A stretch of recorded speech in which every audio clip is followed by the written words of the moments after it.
ఈ వీడియో చూసే ముందు మిగతా 9 పార్ట్స్ చూసి అప్పుడు ఈ వీడియో చూడండి.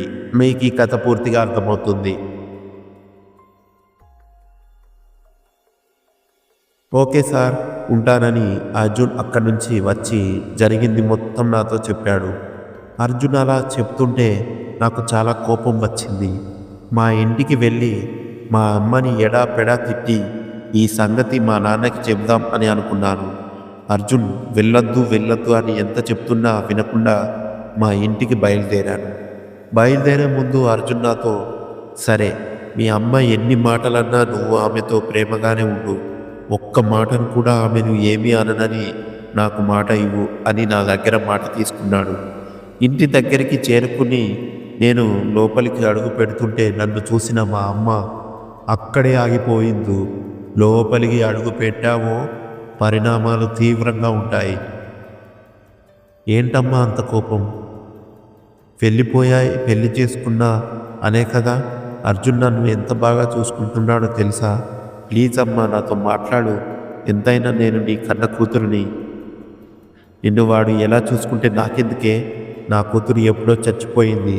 అయినా నువ్వు ఎలా బ్రతికితే నాకెందుకు? పో.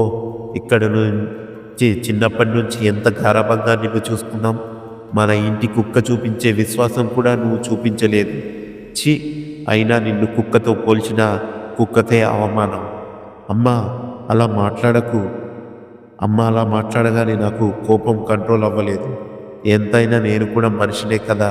అర్జున్కి ఇచ్చిన మాట కూడా మర్చిపోయి, ఆహా అవునా, మరి ఇన్ని మాటలు చెబుతున్నా దానివి మా బతికేదో మమ్మల్ని బ్రతకనివ్వచ్చు కదా. నన్ను కుక్క అంటున్నావు. మా ఆయన ఉద్యోగం ఇల్లు దూరం చేసినప్పుడు నువ్వు నక్క విన్యాసాలు చేయలేదు. అయినా నీతో నాకు మాటలు అనవసరం. నేను నాన్నతో మాట్లాడతాను. నాన్న అని గట్టిగా పిలిచాను. పక్కన ఉన్న పాలేరు, అమ్మాయి గారు మీరు పారిపోయి పెళ్లి చేసుకున్న రోజే నాన్నగారు గుండెపోటుతో చనిపోయారమ్మా. ఆ మాట వినగానే ఉన్న చోటే కూలబడిపోయాను. ఏం మాట్లాడాలో తెలియక అక్కడే ఏడుస్తూ ఉండిపోయాను. చిన్నప్పటి నుంచి నా కూతురు అని గుండెల్లో పెట్టి చూసుకున్నాడే నిన్ను. ఆ గుండెల మీదే తన్ని వెళ్ళిపోయావు. చిన్నప్పటి నుంచి నువ్వు ఏది అడిగినా కాదనకుండా ఇచ్చాడు. కానీ నువ్వు ఆయన అర్జున్ని పెళ్లి చేసుకోవద్దు అని అడిగిన ఒక్క మాట మీద మీ నాన్న కోసం చేయలేకపోయావు. నీలాంటి కూతురు చరిత్రలో నిలిచిపోతుంది. అసలు నీ గురించి మాట్లాడాలంటేనే అసహ్యంగా ఉంది. బంగారం లాంటి మీ నాన్నను పొట్టన పెట్టుకున్నావు కదే. నీ తోడు కోసం నా తోడును దూరం చేశావు. ఎందుకే అలా బతికే బదులు ఎందులోనైనా పడి చావు అని మా అమ్మ నన్ను చాలా మాటలు అనింది. నాన్న చనిపోయాడనే బాధలో అసలు ఏం మాట్లాడలేకపోయాను. మా ఇంట్లో పనిచేసే వాళ్ళతో నా మెడ పట్టుకొని బయటకు గెంటించేసి నన్ను ఘోరంగా అవమానించింది. రోడ్డు మీద అలా పడిపోయి ఉన్న నన్ను చూసి మా అమ్మ నాతో, ఏంటే అవమానంగా ఫీల్ అవుతున్నావా? మరి నువ్వు ఒక అనాథని కుక్కని పెళ్లి చేసుకున్నప్పుడు మీ నాన్న నేను ఇంతకంటే ఎక్కువగానే అవమానపడ్డావు. నీ అర్జున్కి నేనే ఉద్యోగం నుంచి తీయించేశా.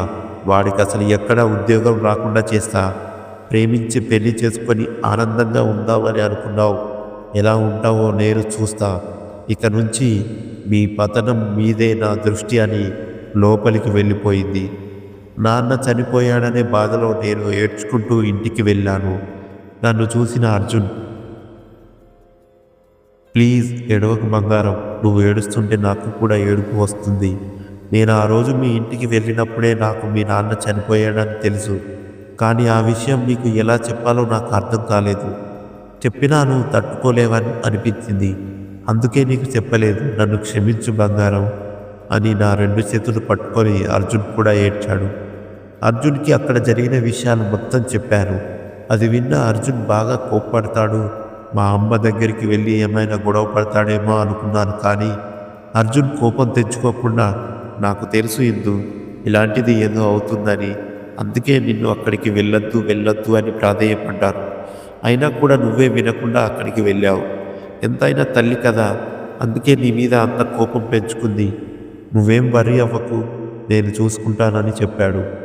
ఆఫీస్ నుంచి నోటీస్ వచ్చిన 45 గంటల్లో ఫ్లాట్ ఖాళీ చెయ్యమని చెప్పారు. అద్దె ఇంటి కోసం నేను అర్జున్ చాలా వీధుల్లో తిరిగాము. ఒక చోట మంచి ఇల్లు దొరికింది. అమ్మయ్య అని అనుకున్నాను. ఫ్లాట్ ఖాళీ చేసి కొత్త ఇంటిలోకి వచ్చేసాము. అర్జున్కి ఉద్యోగం పోయిన తర్వాత చాలా కంపెనీలలో ఇంటర్వ్యూలకి వెళ్ళాడు. ఎక్కడికి వెళ్ళినా అర్జున్ ఉద్యోగం రాలేదు. నువ్వు ఇంతకు ముందు పనిచేసిన కంపెనీలో ఏవో ఫైల్స్ తారుమారు చేశావంటగా, మరి ఇక్కడ కూడా చెయ్యవని గ్యారంటీ ఏంటి? అయినా ఇదేం బ్రతుకయ్యా, ఇంత చదువుకుని ఇలాంటి పనులు చేయడానికి సిగ్గులేదు అని ఉద్యోగం ఇవ్వకుండా చాలా మాటలు అనేవాళ్ళు. ఒకటి కాదు, రెండు కాదు. ఉద్యోగం కోసం అర్జున్ తిరగని రోజంటూ లేదు. అలా 3 నెలలు గడిచింది. అర్జున్కి ఉద్యోగం రావాలని ఒకరోజు గుడికి వెళ్ళి దేవుడికి మొక్కుకుంటూ కళ్ళు మూసుకున్నాను. ఇంతలో నా వెనుక వైపు నుంచి, ఏంటి అర్జున్కి ఉద్యోగం రావాలని దేవుడికి కోరుకుంటున్నావా అని ఎవరో మాట్లాడారు. కళ్ళు తెరిచి చూసేసరికి నా ఎదురుగా మా అమ్మ నిలబడి ఉంది. నన్ను చూసి వెకిలిగా నవ్వుతూ, ఏంటి మీ అర్జున్కి ఎక్కడా ఎవరు ఉద్యోగం ఇవ్వడం లేదా? అర్జున్కి ఉద్యోగం రాకపోవడానికి కారణం ఎవరనుకుంటున్నావు? నేనే అని కోపంగా తల్లెర్ర చేసుకుని చెప్పింది. చెప్పాను కదే, నీ పతనం మీ మీదే నా దృష్టి. నా భర్త చావుకు కారణమైన వాడిని ఎలా వదిలేస్తా అని అనుకున్నావు? దేవుడి మీద ప్రమాణం చేసి చెప్తున్నాను, అర్జున్ నిన్ను ఎందుకు పెళ్లి చేసుకున్నానా అని కుమిలి కుమిలి చావాలి. మా అమ్మ కాళ్ళ మీద పడి దయచేసి మా బ్రతుకు మమ్మల్ని బ్రతకనివ్వమ్మా అని వేడుకున్నాను. చిచ్చి, నీలాంటిదాన్ని నా కాళ్ళ మీద పడితే అది నా పాదాలకి అవమానం అని చెప్పి అక్కడి నుంచి వెళ్ళిపోయింది. గుడిలో జరిగిన సంఘటన గురించి ఆలోచించుకుంటూ ఇంటికి వచ్చాను. అమ్మ అర్జున్ని ఏం చేస్తుందో అన్న భయం నన్ను వెంటాడుతూ ఉంది. ఆలోచిస్తూ ఇంట్లో కళ్ళు తిరిగి పడిపోయాను. నన్ను గమనించిన అర్జున్ కంగారుగా హాస్పిటల్కి తీసుకొని వెళ్ళాడు. డాక్టర్ ఇచ్చిన ఇంజెక్షన్తో నాకు మెలకువ వచ్చింది. కంగారు పడవలసిన అవసరం లేదు, కంగ్రాట్స్, మీరు తల్లి కాబోతున్నారని డాక్టర్ నాతో చెప్పారు. నేను తల్లిని కాబోతున్నానని ఆనందపడాలో, మా పరిస్థితి చూసి ఏడవాలో నాకు అర్థం కాలేదు. ఎంత ప్రయత్నించినా అర్జున్కి ఎక్కడ ఉద్యోగం దొరకడం లేదు. చివరికి ఒక హోటల్లో సర్వర్గా రోజుకు 120 రూపాయలకు పనిలో జాయిన్ అయ్యాడు. కానీ ఆ డబ్బులు మాకు సరిపోయేవి కాదు. నెల మొదలయ్యేసరికి ఇంటి అద్దె అని, కరెంట్ అని, అలా అన్నీ మా దగ్గర ఉన్న డబ్బులు మొత్తం అయిపోయాయి. పైగా నాకు 5వ నెల వచ్చింది. నేను ప్రెగ్నెంట్ అవ్వడం వల్ల మెడిసిన్స్ కోసం మాకున్న ఖర్చులు రెండింతగా పెరిగాయి. డబ్బులు లేక ఇంట్లో ఉన్న సామాన్లు కొంచెంగా అమ్ముకుంటూ వచ్చాము. చివరికి అమ్ముకోవడానికి కూడా ఏమీ మిగలలేదు. ఆఖరికి డబ్బులు లేక ఇంటి అద్దె కూడా కట్టలేకపోయాము. మా పరిస్థితి చూసి నాకే నా జీవితం మీద అసహ్యం వేసింది. ఆ టైంలో పిల్లల్ని కనడం నాకు సరికాదు అనిపించింది. అర్జున్ని అడిగి అబార్షన్ చేయించుకుందామని నిర్ణయించుకున్నాను. అబార్షన్ చేయించుకుంటాను అని అర్జున్ని నా నిర్ణయం చెప్పగానే, పిచ్చిగా మాట్లాడకీందు, ఒక ప్రాణాన్ని తీసేసే అధికారం మనకెవరిచ్చారు చెప్పు? అయినా ఇప్పుడు పుట్టేది ఎవరనుకుంటున్నావు? మీ నాన్న. మీ అమ్మకి మన మీద చాలా కోపం ఉంది ఇందు, కానీ నీకు మీ అమ్మ మీద చచ్చేంత ప్రేమ ఉంది. నీకు నేను ఎప్పుడు మాట ఇచ్చాను గుర్తుందా? మీ అమ్మని నాన్నని నీతో మాట్లాడేలాగా చేస్తానని. ఇప్పుడు నువ్వు మీ అమ్మ కలవాలంటే మనకు పుట్టబోయే బాబు మాత్రమే ఆ పని చేయగలడు ఇందు.